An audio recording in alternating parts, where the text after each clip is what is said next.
Masarap at masustansyang pinakbet, sabay-sabay na niluto at nilantakan sa Villasis, Pangasinan. Tunghayan sa report.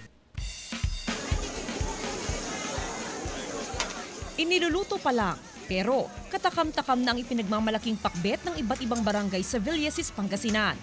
Bagong ani ang mga sangkap na gulay gaya ng kamatis, ampalaya, okra, sili at syempre ang gulay na tatak Villasis, ang talong.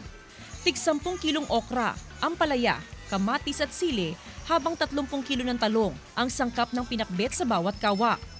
Nag-uumapaw na sabaw ang presentation sa pinakbet ng Barangay Poblacion Zone 1. Hindi kasi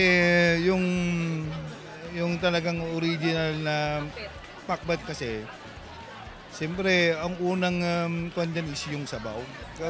Kukunti naman yung sabaw, parang bitin yung lasa.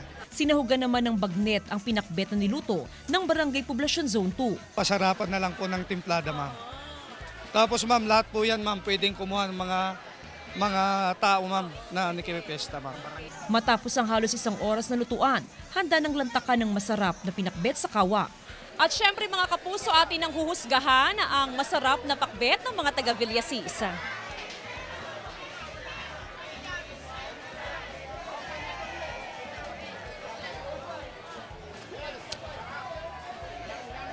Lasang-lasa mga kapuso yung freshness ng gulay at syempre, pasadong-pasado sa panlasa natin. Ayon sa lokal na pamahalaan, patuloy ang kanilang suportang ibinibigay sa mga magsasaka para makatulong sa food security. Kabilang ang pinakbet sa kawa sa mga aktibidad ng Talong Festival sa bayan.